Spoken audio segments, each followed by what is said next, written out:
बिहार की राजधानी पटना, जहां से पूरे बिहार की राजनीति तय होती है, मुख्यमंत्री नीतीश कुमार से लेकर तमाम आला अधिकारी राजधानी पटना से ही पूरे बिहार भर को रेगुलेट करते हैं। चुनाव बेहद नजदीक है। कल पहले फेज का मतदान होगा और दूसरे फेज का मतदान 11 तारीख को होने वाला है। लेकिन राजधानी पटना के अंतर्गत जितने विधानसभा क्षेत्र हैं, 14 विधानसभा क्षेत्र, उन विधानसभाओं में क्या चल रहा है, कौन आगे बढ़ता दिखाई दे रहा है और कौन इस बार पिछड़ जाएगा। प्रधानमंत्री नरेंद्र मोदी ने रोड शो किया, तेजस्वी यादव भी लगातार पटना में अलग अलग जगहों पर जनसभा तो कर ही रहे हैं, बिहार के अलग अलग हिस्सों में भी कर रहे हैं। लेकिन आज हम आपको राजधानी पटना के पटना जिला के अंतर्गत आने वाले 14 विधानसभा का पूरा विवरण देंगे। हमारे साथ वरिष्ठ सहयोगी विवेकानंद जी जुड़े हैं। विवेकानंद जी, आज जब हम 14 विधानसभा क्षेत्र की बात कर रहे हैं, पहले फेज में इन तमाम विधानसभा क्षेत्र में मतदान होने हैं, यानी कि कल मतदान होगा और उससे ठीक एक दिन पहले हम अपने दर्शकों को बताएंगे कि ये जो 14 विधानसभा क्षेत्र है, यहाँ आखिर कौन बढ़ता दिखाई दे रहा है, कौन पिछड़ रहा है और जनता आकलन भी कर पाएगी कि आखिर इन तमाम विधानसभा क्षेत्रों में क्या चल रहा है। मैं सबसे पहले बात करूंगी मोकामा विधानसभा क्षेत्र, जो कि मौजूदा समय में हॉट सीट बनी हुई है। अनंत सिंह जेल में है, सूरजभान सिंह की पत्नी वीणा देवी चुनावी मैदान में है। दोनों के बीच का टकराव, क्या स्थिति है मोकामा में?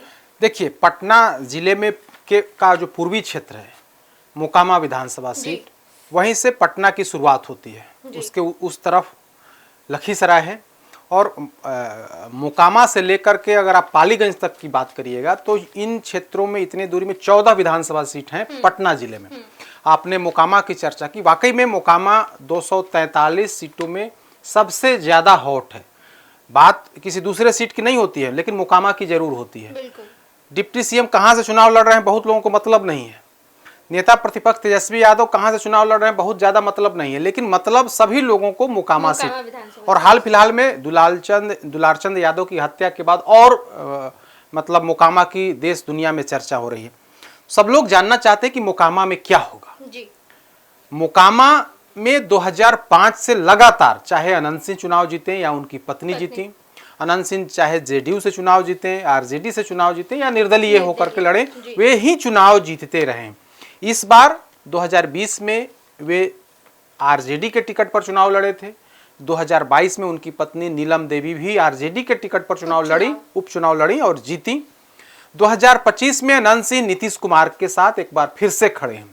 इस बार क्या होगा, क्योंकि एक तरफ दूसरे बाहुबली सूरजभान सिंह की पत्नी पूर्व सांसद वीणा देवी चुनावी मैदान में है। विवेका जी, यहाँ पर एक और फैक्टर पीयूष प्रियदर्शी, बिल्कुल हम उसी पर आ रहे हैं। पीयूष प्रियदर्शी जन सुराज से हैं और पीयूष प्रियदर्शी दोनों ये जो हैं पक्ष विपक्ष यानी कि राजद और जेडीयू दोनों भूमिहार जाति से हैं और पीयूष प्रियदर्शी अति पिछड़ी जाति से हैं, धानुक जाति से हैं। अब एक तरफ भूमिहार वोट को बचाने की कोशिश अनंत सिंह कर रहे हैं, क्योंकि सूरजभान सिंह कहीं ना कहीं सेंधमारी की कोशिश भूमिहार जाति के वोट में ही कर रहे हैं। पीयूष प्रियदर्शी तीसरा कोण बनने की कोशिश इसलिए कर रहे हैं कि वे धानुक जाति से हैं और जो मोकामा टाल का क्षेत्र है उस इलाके में धानुक जाति की बड़ी आबादी है और कहीं ना कहीं निशाना भी उनका उसी वोट पर है कि धानुक जाति के वोट को हम ले लें। अब तक वह वोट कहीं ना कहीं अनंत सिंह के पक्ष में जाता दिखता था या जाते रहा था, तो उस वोट पर जन सुराज के प्रियदर्शी की नजर है। पूरा कोशिश वे टाल क्षेत्र में ही कर रहे हैं कि उस वोट को काट करके वे अपने पक्ष में लें।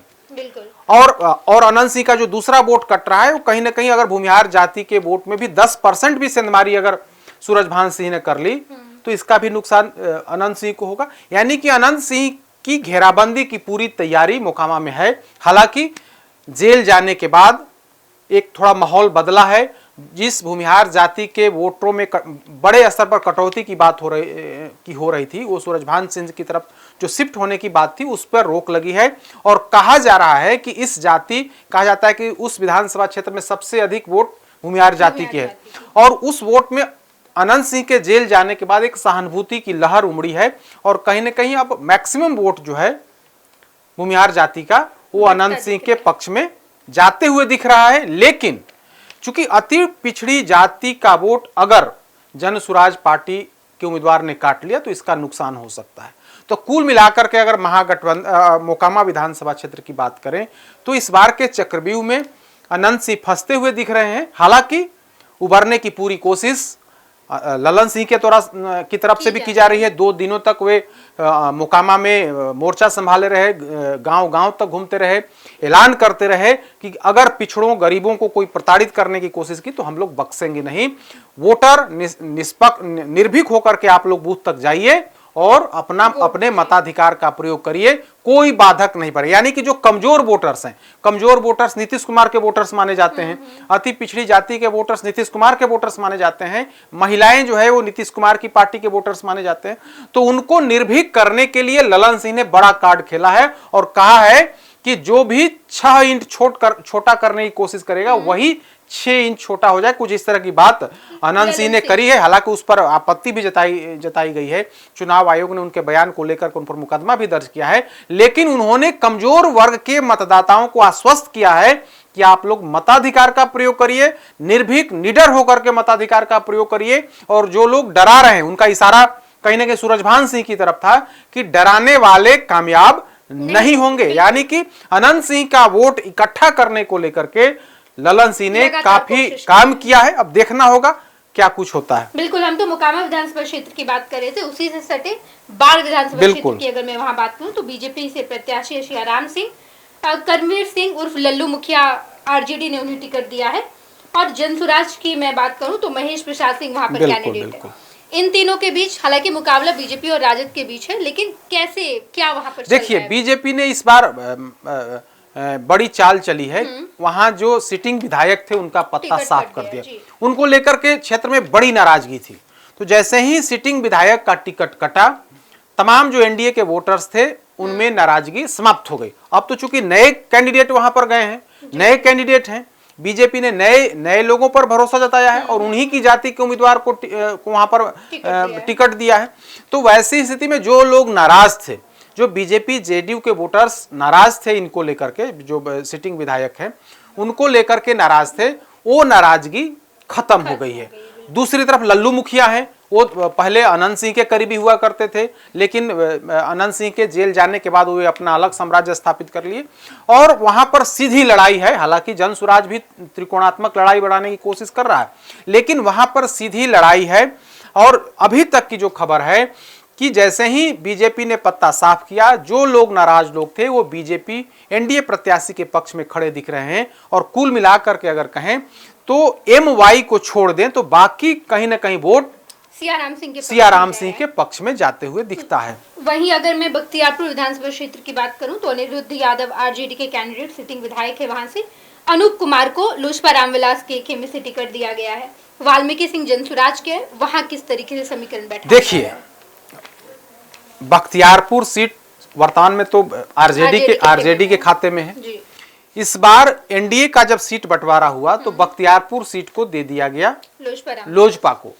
अब लोजपा वहां से मजबूत उम्मीदवार देने में कहीं ना कहीं कामयाब नहीं हो पाई, या फिर लोजपा रामविलास के उम्मीदवार या उनकी पार्टी उस हिसाब से वहां पर मतलब मेहनत नहीं हो पाया। नतीजा बहुत ज्यादा पॉजिटिव नहीं दिख पा रहा है। प्रयास जारी है, प्रयास मतलब लगातार किया गया, प्रचार जोर शोर से किया गया, माहौल बनाने की कोशिश की गई, लेकिन माहौल बहुत ज्यादा बनते हुए नहीं दिख रहा है। उधर वाल्मीकि सिंह भी कहीं ना कहीं नुकसान करते हुए दिख रहे हैं एनडीए वोट में भी। तो एनडीए वोट का कहीं ना कहीं वहां पर नुकसान होते हुए दिख रहा है, या फिर एनडीए वोट निष्क्रिय तौर पर वहां पर दिख रहा है। इसका लाभ कहीं ना कहीं आरजे जो विपक्ष के कैंडिडेट हैं उनको होते हुए इस चुनाव प्रचार में दिखा। दीघा विधानसभा क्षेत्र बहुत अहम है विवेका जी, वहाँ से संजीव चौरसिया सिटिंग विधायक, बीजेपी ने एक बार फिर से उन्हें उम्मीदवार बनाया। दिव्या गौतम नई कैंडिडेट है, सीपीआईएमएल ने इन्हें चुनावी मैदान में उतारा है। बिट्टू सिंह जनसुराज, यहाँ पर जो देखने को मिल रहा है कि तीनों मजबूत स्तंभ। देखिए, दीघा विधानसभा सीट पर जो सिटिंग विधायक है उन पर थोड़ा संकट जरूर है। संकट इस मायने में कि एनडीए का वोट टूटते हुए दिख रहा है, एनडीए का वोट, बीजेपी का वोट टूटते हुए दिख रहा है। मतलब यह कि जो जनसुराज के प्रत्याशी हैं या फिर जो विपक्ष भाकपा माले के जो प्रत्याशी हैं उन लोगों ने कहीं ना कहीं राजपूत जाति के वोटों में सेंधमारी की पूरी कोशिश की है और उसमें कहीं ना कहीं सफल होते हुए दिख रहे हैं। जन सुराज के जो प्रत्याशी हैं बिट्टू सिंह, जो पटना नगर निगम मेयर का जो चुनाव भी लड़े थे और दीघा विधानसभा सीट क्षेत्र में वो उनको बड़ा मतलब बड़ी संख्या में उनको वोट मिले थे, लगभग 50,000 प्लस के आसपास उनको मत मिले थे। तो दीघा विधानसभा क्षेत्र में उनकी पकड़ है और दीघा विधानसभा सीट पर वे लगातार तैयारी भी कर रहे थे, तो इसका कहीं ना कहीं थोड़ा प्रभाव जरूर पड़ा है और उसका लाभ मिलते हुए भी इस चुनाव प्रचार में दिखा। वे जन सुराज से प्रत्याशी हैं और जिस जाति से वे ताल्लुक रखते हैं कहीं ना कहीं उसका भी झुकाव उस ओर है, तो इसका नुकसान बीजेपी को उठाना पड़ रहा है। बीजेपी प्रत्याशी जो लगातार 2 चुनावों से उस क्षेत्र से जीतते आ रहे हैं, हैट्रिक लगाने की कोशिश कर रहे हैं संजीव चौरसिया, तो उनकी राह में रोड़ा यही लोग बने हैं। वहां पर लड़ाई त्रिकोणात्मक है और मतलब त्रिकोणात्मक लड़ाई में कहीं ना कहीं बीजेपी वहां पर फंसती हुई दिख रही है। अब चूंकि शहरी सीट है, अंत तक वहां पर क्या होगा, लेकिन लड़ाई वहां पर त्रिकोणात्मक है। जो जन सुराज के प्रत्याशी हैं या फिर जो महागठबंधन के प्रत्याशी हैं, इन दोनों प्रत्याशियों ने कड़ी चुनौती बीजेपी प्रत्याशी को दी है पूरे चुनाव प्रचार के दौरान। वोटिंग में अभी तक की जो जानकारी है उसमें कहीं ना कहीं जो बीजेपी प्रत्याशी को अपर कास्ट के वोट में कहीं ना कहीं नुकसान झेलना पड़ रहा है। बिल्कुल, बिट्टू सिंह वहां पर एक ऐसे उम्मीदवार है जो जनसुराज के, मैं कहूं कि इस क्षेत्र में पहले ऐसे उम्मीदवार है जो ठीक जो लड़ाई में है, मजबूत लड़ाई में है। आप देखिएगा, सिर्फ विधानसभा चुनाव में नहीं, हमने चर्चा की कि नगर निगम का जब चुनाव हो रहा था तो बीजेपी जो अभी वर्तमान की जो मेयर हैं सीता साहू, उनके पक्ष में काम कर रही थी। ये निर्दलीय तौर पर चुनाव लड़ करके बड़ा मार्जिन, बहुत ज्यादा वोट दीघा विधानसभा सीट क्षेत्र में, मान लिया कि पटना नगर निगम का तो जो क्षेत्र है वो दीघा विधानसभा सीट है, कुम्हरार का विधानसभा सीट है, बांकीपुर सीट है, पटना साहिब, इन चारों क्षेत्र को मिलाकर के पटना नगर निगम है। तो उसमें जो चुनाव हो रहा था तो पटना नगर निगम चुनाव में शशि जो बिट्टू सिंह हैं, इनकी पत्नी चुनाव लड़ रही थी और खास करके दीघा विधानसभा सीट जो क्षेत्र विधानसभा जो क्षेत्र है उस इलाके में इन्होंने जबरदस्त परफॉर्मेंस किया था, बहुत ज्यादा मत मिला था। तो उनको इस बार लगता है, उनको बिट्टू सिंह को, कि वे खुद चुनाव मैदान में हैं तो इसका लाभ उन्हें मिलेगा और काफी दिनों से वे प्रचार कर रहे थे। वे तो एनडीए प्रत्याशी, उनको लगता था कि वे उन्हें एनडीए से उम्मीदवार बनाया जाएगा, इसके लिए उन्होंने पूरी कोशिश की। वे जेडीयू से लगे हुए थे कि जेडीयू इन्हें उम्मीदवार बनाएगा, लेकिन अंत में वो सीट बीजेपी के ही कोटे में रह गई और एक बार फिर से जो सिटिंग विधायक थे उन्हीं को उम्मीदवार बनाया गया। लेकिन वहां मामला फंस गया है, त्रिकोणात्मक संघर्ष वहां पर दिख रहा है। बिल्कुल, कुम्हरार विधानसभा क्षेत्र की बात करूं तो ये भी एक मायने में अच्छी खासी सीट है जिसकी चर्चा बहुत हो रही है बिहार में। संजय गुप्ता बीजेपी के कैंडिडेट, इंद्रदीप चंद्रवंशी कांग्रेस के कैंडिडेट है, केसी सिन्हा जनसुराज के कैंडिडेट है। यहाँ पर भी ये दूसरा विधानसभा क्षेत्र है जहाँ पर खूब चर्चा हो रही है जनसुराज के प्रत्याशी की। क्या है वहाँ पर, किस तरीके का माहौल बन रहा है? देखिए, कुम्हरार सीट काफी अहम है बीजेपी के लिए, क्योंकि बीजेपी ने अपने सिटिंग विधायक को बेटिकट कर दिया और नए उम्मीदवार संजय गुप्ता को प्रत्याशी बनाया। कुम्हरार सीट कभी पटना मध्य सीट हुआ कर, मतलब उसका नाम था पटना मध्य, लेकिन बाद में उसका नाम बदला और उस सीट को अब कुम्हरार के नाम से जाना जाता है। पहले इस सीट से सुशील मोदी चुनाव जीतते थे, सुशील मोदी लगातार चुनाव जीते, लेकिन 2004 के बाद जब वे सांसद बन गए तो उन्होंने वो सीट छोड़ दी। बाद में वे फिर बिहार में डिप्टी सीएम बने तो फिर विधान परिषद के सदस्य बन गए। तो वहां से उनके बेहद नजदीकी नवीन जो अरुण कुमार सिन्हा वहां से बीजेपी के विधायक हुआ करते थे वर्ष 2005 से लेकर के अभी तक 2025 तक। इस बार बीजेपी ने उन्हें बेटिकट कर दिया है। हालांकि बेटिकट करने से जो कायस्थ वर्ग है कहीं ना कहीं नाराज है, क्योंकि पटना में 2 सीटों पर कायस्थ उम्मीदवार हुआ करते थे। एक तो है बांकीपुर से, लेकिन दूसरे जो कैंडिडेट कुम्हरार से थे उनको बेटिकट कर करके वहां पर संजय गुप्ता को प्रत्याशी बनाया गया है।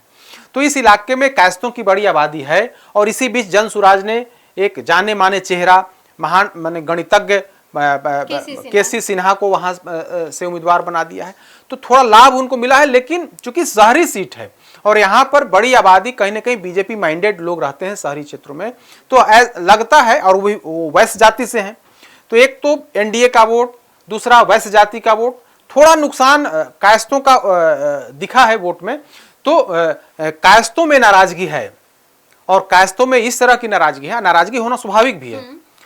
दो कायस्थों को, हालांकि 2020 में 3 कायस्थ उम्मीदवार बने थे, बीजेपी ने बनाया था, लेकिन इस बार जो पटना की जो सिटिंग सीट है कुम्हरार और बांकीपुर, तो वहां से कुम्हरार विधानसभा सीट से कायस्थ उम्मीदवार को आउट कर दिया गया। हालांकि केसी सिन्हा कायस्थ अब लेकिन यहाँ पर प्रशांत किशोर ने बड़ी चाल चली और कायस्थ उम्मीदवार को केसी सिन्हा के रूप में, केसी सिन्हा जाने माने चेहरा, हजारों लोग इनसे पढ़ाई करके आज बड़े बड़े जगहों पर हैं। बिहार में इनका बुक चलता है, बिहार में इनके किताब है और इनका नाम है, अपने आप में एक बड़ा नाम है, बड़ा चेहरा है।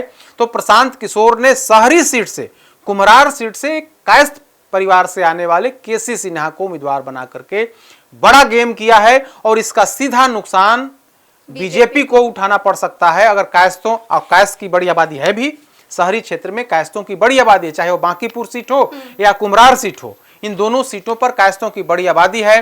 बीजेपी ने कायस्थ उम्मीदवार को कायस्थ विधायक को घर बिठा दिया और उनकी जगह पर एक वैश्य समाज से आने वाले संजय गुप्ता को उम्मीदवार बनाया है। आप देखेंगी कि विभिन्न सोशल मीडिया प्लेटफॉर्म पर इसको लेकर के अभियान भी चला कि कायस्थों की हकमारी की जा रही है, कायस्थ वोटरों के साथ धोखा है, आप वोट तो ले लेते हैं लेकिन हमें उचित हिस्सेदारी नहीं मिलती है। तो जनसुराज ने केसी सिन्हा को प्रत्याशी बनाया और इसका नतीजा यह हुआ कि शहरी क्षेत्र होने के बाद भी, बीजेपी के कोर वोटर्स होने के बाद भी केसी सिन्हा की तरफ झुकाव, कायस्थ जो वोटर्स हैं उनका केसी सिन्हा की तरफ झुकाव के पीछे 2 वजह, एक तो शिक्षाविद हैं, जाने माने चेहरा हैं, और दूसरा उनकी जाति के हैं। तो इस हिसाब से केसी सिन्हा को लेकर के कायस्थ वोटरों में मतलब दिलचस्पी है।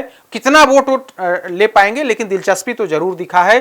चुनाव नतीजा जब तक नहीं आ जाएगा तब तक किसी निष्कर्ष पर पहुंचना जल्दीबाजी होगी। लेकिन जो चुनाव प्रचार दिखा, जिस हिसाब से कायस्थों में केसी सिन्हा को लेकर के लोकप्रियता उनमें थी, तो उस हिसाब से हम कह सकते हैं कि निश्चित तौर पर इसका नुकसान बीजेपी प्रत्याशी को उठाना पड़ेगा। बांकीपुर विधानसभा से नितिन नवीन बिहार सरकार के मंत्री हैं, बीजेपी के नेता हैं, एक बार फिर से उन्हें चुनावी मैदान में उतारा गया। रेखा गुप्ता पर आरजेडी ने दाव लगाया है और विनीता तिवारी वहां से जनसुराज के कैंडिडेट है। देखिए, यहाँ पर भी नितिन नवीन के खिलाफ महागठबंधन ने बड़ी चाल चली है और रेखा गुप्ता जो वैश्य जाति से हैं उनको उम्मीदवार बनाया गया है। उनको उम्मीदवार बनाने का मकसद यही है, इसके पीछे की वजह यही है कि शहरी क्षेत्र में वैश्यों की बड़ी आबादी होती है, कारोबारी तमाम लोग शहरी क्षेत्रों में हैं। तो अगर वैश्य जाति से उम्मीदवार रेखा गुप्ता को बनाया गया है, अगर रेखा गुप्ता अपनी जाति में, अपने वर्ग में, कहा जाता है कि वैश्य में 22-23 जातियां हैं, उसी में से एक जाति से रेखा गुप्ता हैं प्रत्याशी, तो अगर उनमें वैश्य जाति में, वैश्य वर्ग में अगर सेंधमारी इन्होंने कर ली और MY समेत अन्य जो महागठबंधन के जो वोट जो समीकरण के तहत वोट है, अगर वह वोट लेने में सफल हो जाती हैं तो नितिन नवीन के लिए थोड़ा संकट हो सकता है।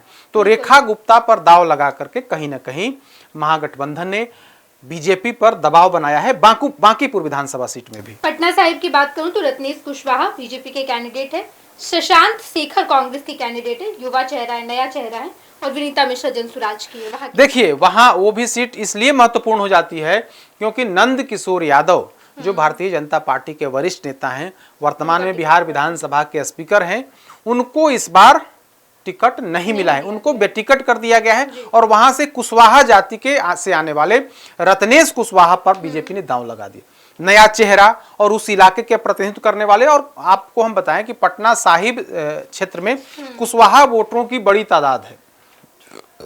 भले वहां से यादव जी जीतते आ रहे थे बीजेपी से, नंद किशोर यादव, लेकिन उनको यादव वोट बहुत ज्यादा नहीं मिलता था। एनडीए का वोट, बीजेपी का वोट, जो वैश्य जाति का वोट है या अपर कास्ट का जो वोट है, और फिर अति पिछड़ा का वोट और कुशवाहा का वोट उनको मिलता था। यादव जाति से का बहुत कम वोट वो ले पाते थे। इस बार उनका टिकट काट दिया गया है और कुशवाहा जाति से आने वाले रत्नेश कुशवाहा को उम्मीदवार बनाया गया है। अगर आप चुनाव परिणाम की अगर बात करें तो ऐसा लगता है कि रत्नेश कुशवाहा को टिकट देकर के बीजेपी ने बड़ी चाल चली है और नंद किशोर यादव को लेकर के लोग नाराज भी थे, समीकरण के हिसाब से फिट नहीं बैठ रहे थे। तो बीजेपी ने रत्नेश कुशवाहा को प्रत्याशी बना करके वो सीट एक बार फिर से अपने पास सेफ कर लिया है। बिल्कुल। फतुहा विधानसभा क्षेत्र की बात करूंगी तो आरजेडी के रमानंद यादव हैं, रूपा कुमारी लोजपा रामविलास के खेमे से चुनाव लड़ रही है और राजू कुमार जनसुराज के टिकट पर। देखिए वो सीट कंफर्म है, चाहे आप लाख कोशिश कर लीजिए, लोजपा रामविलास लाख कोशिश कर ले, वो सीट जीतने की स्थिति में एनडीए नहीं है। चूंकि जिनको प्रत्याशी चिराग पासवान ने दिया रूपा कुमारी को, उनकी वो पकड़ नहीं है। इन वक्त पर आपने उम्मीदवार बना दिया। फतुहा से कोई दूसरा लड़ने की तैयारी कर रहा था चिराग पासवान की पार्टी से, वो शख्स लंबे समय से उस इलाके में तैयारी कर रहा था, उनको टिकट नहीं दिया गया। कहा गया कि उनके पिताजी चुनाव लड़ रहे हैं बीजेपी से, लिहाजा उनको टिकट नहीं दिया जा सकता है। उनकी जगह पर दूसरे नए प्रत्याशी को मौका दिया गया है, लेकिन उस हिसाब से इन लोगों ने तैयारी नहीं की, उस हिसाब से प्रचार क्षेत्र में पकड़ नहीं बना पाई। दूसरी तरफ जो राजद के प्रत्याशी हैं, जो लगातार उस इलाके से चुनाव जीतते आ रहे हैं, और रामानंद यादव की अपनी पकड़ है, हर मतलब जिस जाति से आते हैं उनमें तो उसमें तो पकड़ है ही, अन्य जातियों पर भी उनकी पकड़ है। तो इस नाते कहा जा सकता है कि वहां पर महागठबंधन प्रत्याशी रामानंद यादव का पलड़ा भारी दिख रहा है। दानापुर विधानसभा सीट फिर से एक हॉट सीट है। रामकृपाल यादव बीजेपी के कैंडिडेट है, रीतलाल यादव आरजेडी से, वहां के सिटिंग विधायक भी है रीतलाल। देखिए दानापुर जो सीट है, दानापुर सीट इसलिए महत्वपूर्ण हो जाती है क्योंकि इस बार बीजेपी ने बड़ा दांव लगाया है, बड़े चेहरे को वहां से मैदान में उतारा है। यादव को यादव से काटने, हालांकि वहां आशा सिन्हा यादव समाज से ही आती थी, उनके पति सत्यनारायण प्रसाद दबंग थे, उनकी हत्या का आरोप रीतलाल यादव पर ही लगा था। अब रामकृपाल यादव को बीजेपी ने प्रत्याशी बनाया। तो रामकृपाल यादव उस इलाके से सांसद रहे हुए हैं, केंद्र में मंत्री रहे हुए हैं, और कभी लालू परिवार के बेहद करीबी हुआ करते थे। बीजेपी ने उस सीट पर बड़ा चेहरा दिया है, और रामकृपाल यादव के बारे में कहा जाता है कि न सिर्फ उनकी हर जाति में अपनी पकड़ है, बीजेपी में होने के बाद भी आज भी उनका यादवों पर अच्छी खासी पकड़ है। यादव समाज में उनकी अपनी एक अलग छवि है, अलग पहचान है। अपर कास्ट का वोट उन्हें मिलेगा ही, इसलिए मिलेगा क्योंकि वे बीजेपी के एनडीए के प्रत्याशी हैं। और आप दानापुर की अगर बात करेंगी तो जब दानापुर का जब विकास हुआ है, तो दानापुर का जो विकास हुआ है, तो इसमें अपर कास्ट या फिर बीजेपी माइंडेड या एनडीए के जो वोटर्स हैं, उनकी संख्या में बढ़ोतरी हो गई। दानापुर अब दियरा इलाका के लिए नहीं जाना जाता, दानापुर अब शहर के रूप में जाना जाता है। आप जैसे ही पटना के बाहर राजा बाजार से आगे बढ़ेंगे, जहां से दानापुर का इलाका शुरू होता है, आप देखेंगे कि बड़े बड़े अपार्टमेंट्स हैं, बड़ी बड़ी कॉलोनियां बसी हुई हैं। सब लोग बाहर बिहार भर से आकर के लोग दानापुर में बसे हैं। तो उन लोगों का वोट कहीं ना कहीं बीजेपी की तरफ, एनडीए की तरफ जाते हुए दिखेगा, और इसका रिजल्ट इस बार दिखेगा। हमें लगता है कि रीतलाल यादव वहां पर संकट में है, पूरी संभावना है। खास बात ये कि तेजस्वी ने वहां जाकर प्रचार भी नहीं, हालांकि लालू प्रसाद यादव ने प्रचार किया है, तेजस्वी यादव प्रचार करने इसलिए संभवतः नहीं गए कि उन पर दाग हैं, बाहुबली, हत्या, अपहरण, तरह तरह के आरोप लगे हैं, अभी जेल में भी हैं। अपहरण के एक मामले में जेल में बंद हैं, रंगदारी के मामले में जेल में बंद हैं। हालांकि उनके पिताजी लालू प्रसाद यादव चुनाव प्रचार करने, रोड शो करने दानापुर में गए थे। दूसरी तरफ अगर बात करें, अगर उम्मीदवारों की बात करें, तो एक तरफ आपराधिक छवि के हैं रीतलाल यादव, दूसरी तरफ यादव समाज से आने वाले रामकृपाल यादव फ्रेश चेहरा है, उन पर कोई इस तरह के आरोप तो है नहीं, वे बीजेपी के प्रत्याशी हैं। तो इस हिसाब से अगर आप बात करेंगी तो निश्चित तौर पर पलड़ा तो दिख रहा है, तो रामकृपाल यादव का भारी है। मनेर विधानसभा सीट, वहां से आरजेडी फिर से देखिए, मनेर तो लड़ाई है ही नहीं जी। कुछ ऐसी सीटें हैं बिहार में जहां पर कोई लड़ाई ही नहीं है। भाई वीरेंद्र के खिलाफ एनडीए ने या लोजपा रामविलास ने जो प्रत्याशी दिया है, वो बख्तियारपुर से ला करके वहां पर प्रत्याशी दे दिया है। अब बख्तियारपुर का रहने वाला व्यक्ति मनेर में जाकर के इन वक्त पर, चुनाव से ठीक पहले, नामांकन से ठीक पहले उनको कैंडिडेट बना दिया गया। तो आप कहिए कि लड़ाई ही नहीं है, सिर्फ औपचारिकता बाकी है मनेर विधानसभा सीट पर। फुलवारी शरीफ विधानसभा सीट की बात करूं तो गोपाल रविदास सीपीआईएमएल के वहां पर कैंडिडेट है। श्याम रजक को जेडीयू ने बिल्कुल गोपाल रविदास को भाकपा माले ने उम्मीदवार बनाया और वे चुनाव जीते। 2020 के विधानसभा चुनाव में जो श्याम रजक हैं, उनको वे चुनाव नहीं लड़े थे। अब इस बार जेडीयू ने उन्हें प्रत्याशी बनाया है, और श्याम रजक की एक अपनी अलग छवि है। उनकी मुसलमानों में भी अच्छी पकड़ है, आप फुलवारी शरीफ में जाएंगी तो मुस्लिम आबादी पर भी, मुस्लिम वोटर्स पर भी उनकी एक अलग छाप है, अलग पहचान है उनकी। तो एनडीए का वोट तो मिलेगा ही मिलेगा, उनका हर जाति में वोट है। और गोपाल रविदास से उनके ही जाति के लोग, जो SC ST जो लोग हैं, जो दलित जाति के लोग हैं, वे लोग भी नाराज हैं, जो यादव जाति के लोग हैं वे लोग भी नाराज हैं। तो इस हिसाब से कहा सकता है, जो जानकारी आई है उसके हिसाब से कहीं ना कहीं भाकपा माले के प्रत्याशी इस बार पिछड़ते हुए दिख रहे हैं। मसौढ़ी विधानसभा क्षेत्र से रेखा पासवान आरजेडी देखिए, मसौढ़ी जो है, मसौढ़ी जो सीट है, जो सिटिंग विधायक है रेखा पासवान, उनको लेकर के भारी नाराजगी थी। कई लालू आवास पर, राबड़ी आवास पर उनको टिकट काटने को लेकर के सैकड़ों हजारों लोग पहुंच गए थे कि अगर उनको आप उम्मीदवार बनाएंगे तो हम लोग वोट नहीं देंगे, हम लोग आरजेडी के वोटर्स जरूर हैं लेकिन हम रेखा पासवान को किसी भी कीमत पर वोट नहीं देंगे। और एक दिन तो लालू प्रसाद यादव की गाड़ी को लोगों ने घेर लिया था, तेजस्वी यादव की गाड़ी को घेर लिया था। तो इस तरह के दृश्य पटना में दिखे, राबड़ी आवास पर दिखे थे। तो कहीं ना कहीं, और लगातार 2 दफे से चुनाव जीत भी रही हैं। इस बार अगर फिर से भरोसा, इस बार तेजस्वी यादव ने फिर से उन्हीं पर भरोसा जताया है, लेकिन जिस तरह की नाराजगी है उसका लाभ कहीं ना कहीं एनडीए प्रत्याशी, जेडीयू प्रत्याशी को होते हुए दिखाई पड़ रहा है। रिजल्ट की प्रतीक्षा है, लेकिन जो चुनाव प्रचार में तस्वीर दिखी पटना से लेकर के बसौड़ी तक जो बातें आई, निकल करके सामने आई, उसमें यही कि रेखा पासवान जो है वो संकट में है। बिल्कुल। पालीगंज विधानसभा क्षेत्र से सुनील कुमार, लोजपा रामविलास के कैंडिडेट, संदीप सौरभ वहां के विधायक, सीपीआईएम ने फिर से टिकट दिया, और श्याम नंदन शर्मा जनसुराज के कैंडिडेट। देखिए, वहां भी लड़ाई दिलचस्प है। जनसुराज प्रत्याशी लड़ाई को त्रिकोणात्मक बनाने की कोशिश कर रहे हैं। श्याम नंदन शर्मा हैं, वो वहां के स्थानीय हैं, जिस जाति, और वहां अगर आप देखेंगी तो एक बार फिर से चिराग पासवान ने वैसे व्यक्ति को उम्मीदवार बना दिया जिन पर बालू माफियागिरी का आरोप लगता है। हालांकि हैं वो उसी इलाके के, लेकिन वे तैयारी कर रहे थे अरवल विधानसभा सीट पर। वे लगातार तैयारी 1 साल से 1.5 साल से तैयारी अरवल विधानसभा सीट पर कर रहे थे कि उन्हें प्रत्याशी बनाया जाएगा। जब उन्हें टिकट नहीं मिला तो चिराग पासवान ने उनको पालीगंज शिफ्ट कर दिया। नामांकन से 2 दिन पहले वे पालीगंज आए और वहां आकर के अपना नामांकन दाखिल किया और फिर से चुनावी तैयारी में लग गए।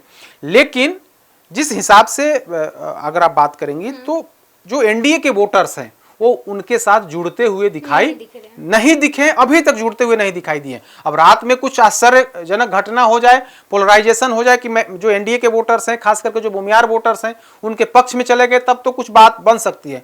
लेकिन श्यामनंदन शर्मा भूमिहार जाति से भी आते हैं और उस जाति में सेंधमारी की कोशिश की है, देखना होगा।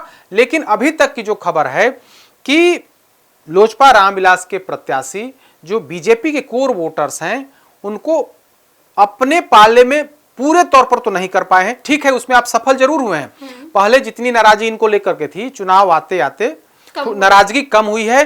भूमिहार जाति के वोटरों को उन्होंने साधने की कोशिश की है, 40-50% उन्होंने साधा भी है। लेकिन जहां 100% मिलना था, जो बीजेपी या एनडीए प्रत्याशी को जाना था, वो अब तक उसमें सफल नहीं हुआ। अब रात में कुछ बदल जाए, कुछ दृश्य बदल जाए, वो अलग बात है।